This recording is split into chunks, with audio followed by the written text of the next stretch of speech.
Hi, it's Ike from Groovy Entertainment. Today we got another book to read for you. Today's book is Robin Hood Saved the Day from 1980. So let's get started.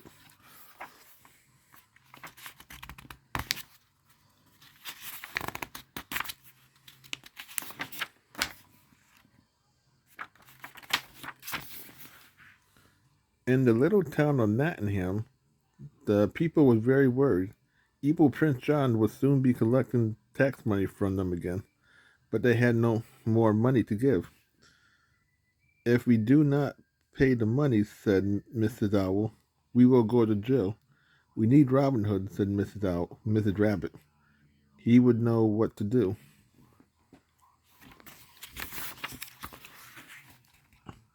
Inside the castle, Prince John sat playing with his gold coins. He loved gold more than anything else in the world. He called for his advisor, Sir Hiss. I need more gold, he said to Sir Hiss. Sure, the people have no more gold to give you, said Sir Hiss.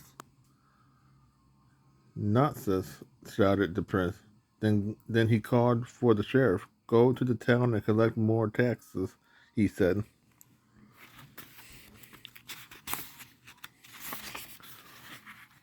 So the sheriff went to the town.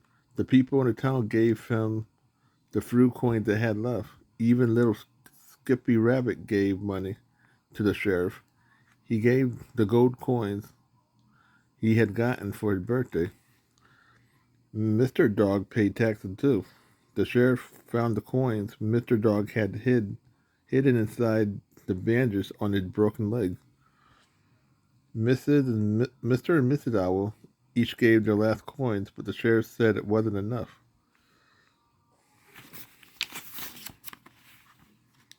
The sheriff had to find more gold for Prince John. He went to the church. Inside, he found a coin in the poor box and took it for Prince John. That money is for the poor, said Fire Tuck. Please do not take it.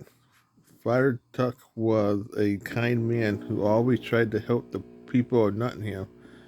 No one can refuse to pay taxes, said the sheriff. You will hang for this.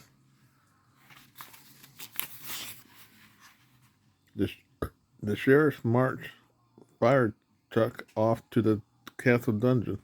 One of his men, Chigger and Buzzard, helped guard Friar Tuck along the way. But the sheriff did not have enough gold for Prince John, so he arrested many of the people of Nottingham and put them in jail too. After a few days in jail, the people would tell him where there was more gold.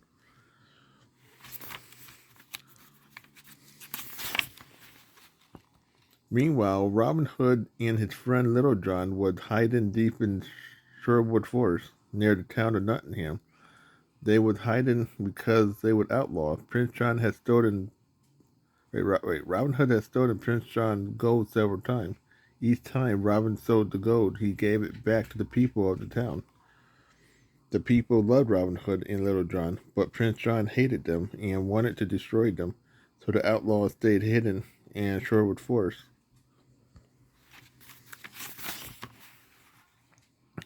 On that day, Forrest Tuck was put in jail. Skippy Rabbit went to the forest to find Robin Hood. He told them, he told Robin and Little John that Forrest Tuck was going to be hung the next morning. Prince John had gone too far, said Little John. We must teach him a lesson, said Robin Hood. Robin Hood, wait, Robin and Little John needed some disguises. They each dressed up like a beggar. Then they started off for Nottingham. Good luck, said Skippy Rabbit.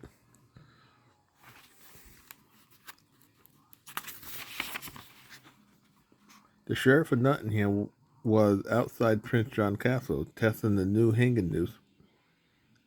Tigger and his buzzard cousin, Nutsy, was helping the sheriff. Robin Hood and Little John walked up to them. The sheriff did not know who they was. Who is going to be hung? Asked Robin Hood. Forrest Tuck, said the sheriff, because he would not pay his taxes.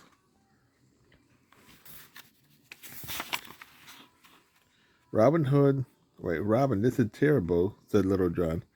In a whisper, what are we going to do? Do not worry, said Robin Hood. I have a plan. Then Robin whispered his secret plan to Little John. Move along, you beggars, said the sheriff. We have important work to do. That night, the sheriff went to Fort Tuck's cell. The poor Fort was in heavy chains. Good night, Fort, said the sheriff. You hang in the morning. But Fort Tuck was hoping that Robin would save him. The sheriff went to his office in the castle dungeon and sat down. He was feeling very proud of himself. Then Tigger came to give him a report. It is 9 o'clock at night and all is well, said Tigger. Good, said the sheriff. That means I can take a little nap.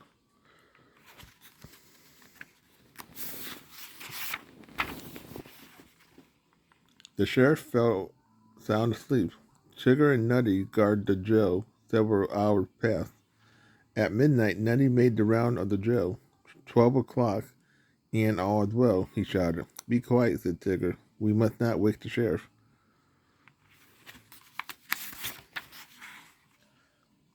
Nutty walked on down the hall of the dungeon. Suddenly, two hands reached and grabbed him.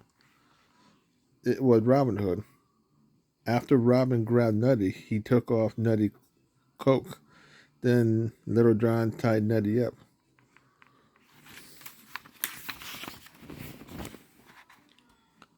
Robin dressed himself in Nutty's cloak, and he put on a nose that looked like Nutty's nose. It was a wonderful disguise. Robin Hood looked just like Nutty. 1 o'clock in the morning, and all is well, said Robin Hood in a loud voice. He used a voice that sounded just like Nutty. Tigger heard Robin calling out. He thought he was hearing his cousin Nutty. Nutty makes a lot of noises, he said to himself. Then he walked on down the hall of the dungeon.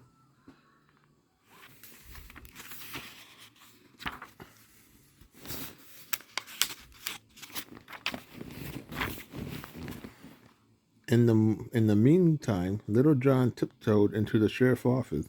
The sheriff was still sound asleep. Little John took the key from the sheriff's belt. Then he went for Fort Tuck's cell. Little John quickly freed Fort Tuck. Robin Hood stood guard at the door. Oh, thank you, said Friar Tuck. But you must free the other people too. Little John opened all the cells in the dungeon. Oh, thank you, Little John, said the people of Nottingham. Robin Hood stood guard in the hall outside. All is well, he shouted. Little John led the people out the castle.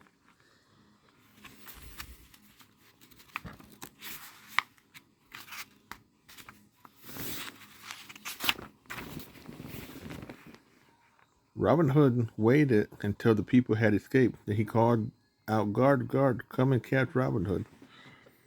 Tigger heard Robin calling, but he thought it was his cousin Nutty. Quick, he said to the royal rhinos, we must capture Robin Hood. The sheriff woke up in his dungeon office. Tigger and the royal rhino ran into the dungeon. When they were inside, Robin Hood locked the door behind them.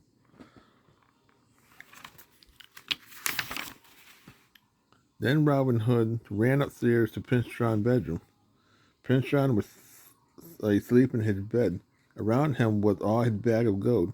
Sure, his was asleep too. Robin walked in quietly. Without a sound, Robin picked up bags after bags of gold. He dropped each one out the window.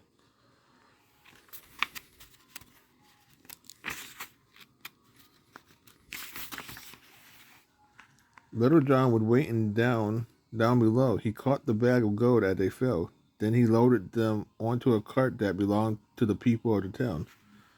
When Robin picked up the last bag, he heard a plink plink. There was a hole in the bottom of the bag. Then Sure His woke up and saw Robin Hood, and he saw that the gold was gone. Sure, he shouted, called the guards, but the guard was in jail. The prince was helpless. Robin Hood leaped from the window and landed in the moat with a huge splash. Little Skippy Rabbit met him on the shore. Hurry, hurry, he shouted. You are my hero, Robin Hood. Little John and Robin pulled the cart full of gold into the town. Friar Tuck helped them divide the gold into equal share for everyone. Then Robin and Little John went back to Shorewood Forest. Prince John could not believe his eyes. All his gold was gone. "You idiot, Hiss," he shouted. "This is all your fault." Sure, Hiss could do nothing. "Yes, sure," he gasped. "It was all the poor fellow could say."